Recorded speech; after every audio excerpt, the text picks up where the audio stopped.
For that, let's now talk about business with the Murugappa Group. Joining me now, Chairman Murugappa Group, A Vellayan from Chennai. Mr. Vellayan, many thanks indeed for joining us on Bloomberg. Let me begin by asking about how you are reading the economy right now. Do you believe that 2014 will be far better than 2013 from a pure growth standpoint? Well, I think, there is no magic that is going to happen just because of the new year. We've had 9-10 years of, current account deficit and last 2 years of slower growth. So I reckon that we're going to see growth only about 5% in the coming year. Sure. I want to talk about the investment cycle, Mr. Vellayan. We saw pretty much the investment cycle ground to a halt whole of last year.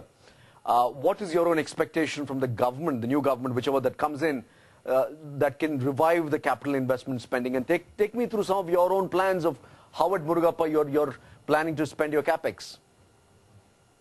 See, part of the problem with capex plans is that when you're operating to 70-75% capacity utilization, your worries are different. You're not worried about fresh capex. You're worried about, when you're having high break-evens, how do you get past your break-even levels and start to achieve a good level or decent level of profitability. Right.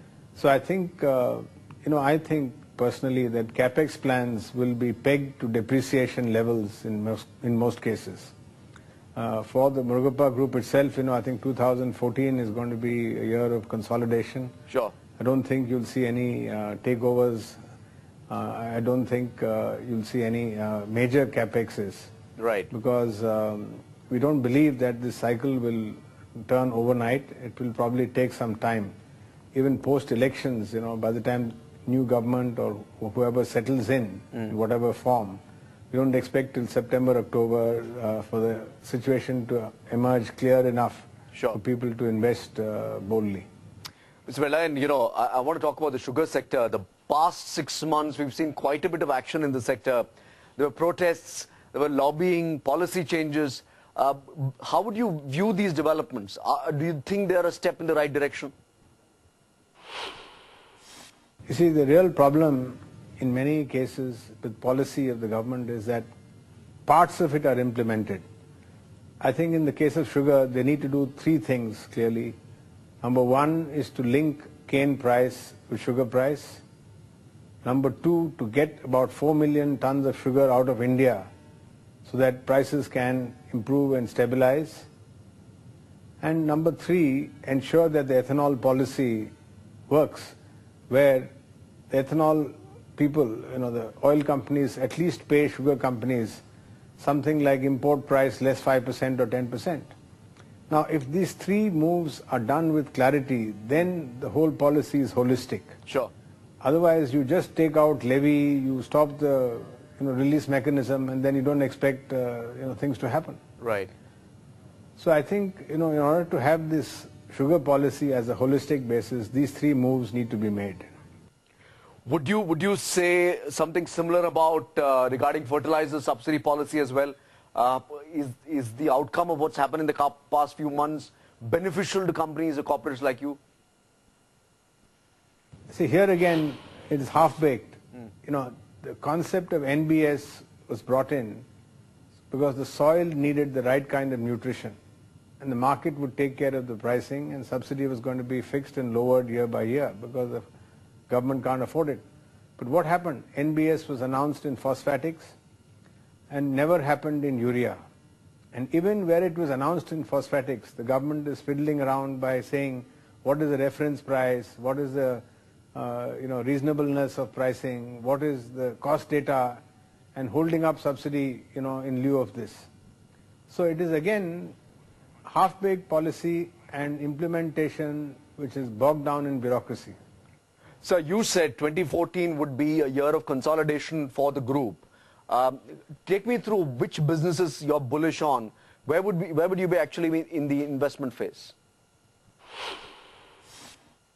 Well, we are investing in the area of nutraceuticals. It's sunrise industry. We are seeing future for it overseas and in India. Right. We are investing in the area of biopesticides.